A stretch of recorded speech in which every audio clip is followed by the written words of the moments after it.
We got John's mods on here all over the place. It's running really well. The objects out here on the end, these are some Pokemon card cases. One on the end here will be a little bit rougher than the ones on the inside, but well within good quality.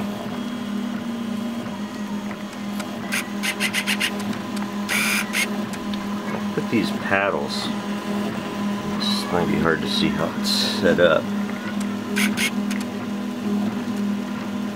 on here that sort of give the plate a lot of extra stability in terms of twisting and bouncing. The plate used to bounce a whole lot when it would go back and forth, but now it's pretty rigid. I don't have a bunch of ripples in my prints like I used to. This new platform with the rod inside, I have it zip tied. You can't see it, but I have it zip tied.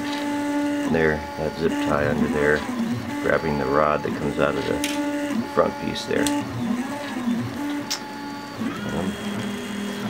I added this sort of guard on here to keep the belt from popping off. I had a little bit of rotation to where the belt wants to pop off at the end of the run, and this actually keeps it on and doesn't create a whole lot of friction. I added it to the X-axis motor as well because I was having it sort of fall off alignment at the end, and again it doesn't cause a lot of friction. They've been on there quite a while and they're not wearing down the belt. I'm pretty impressed with how much frustration that's saving a belt's popping off.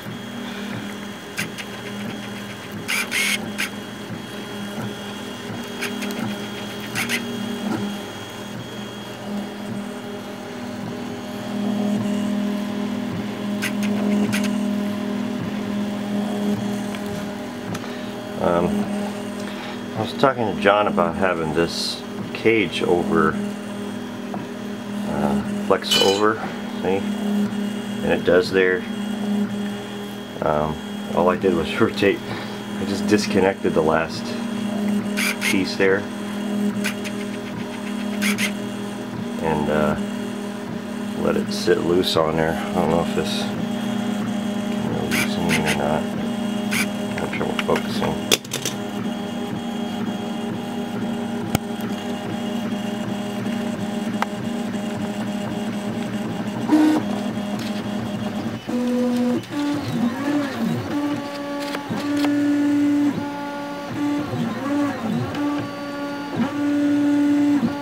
It's just hanging loose on there, and the wire's loose there, so that it can, there you can kind of see it, and you see the other one's just not attached.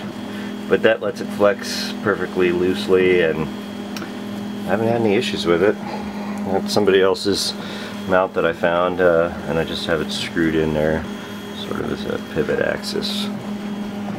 So there's a nut coming out of the other side. Found this micro ATX power supply that is really handy. I'm getting ready to put the heat bed on there, so I needed a little bit more current, and I found this ATX power supply. As opposed to using the big full-size desktop, I'm using this one. And this thing, I mean, it doesn't even break a sweat. It's not even warm, and I've printed, you know, hundreds of hours on it. Cut off a ton of the leads. Built connectors for extra cooling fans.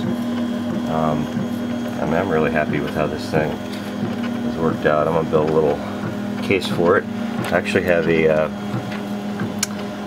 I wired this USB power into the standby power on the power supply, and that's actually just enough power to power the Raspberry Pi.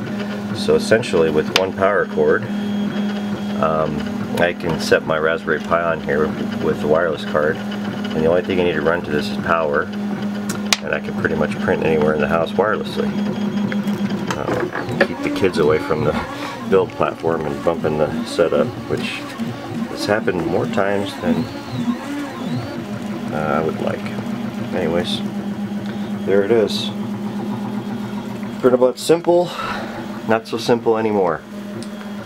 I think we're stretching this thing to the max capability, but I wouldn't be surprised channel won't come up with more.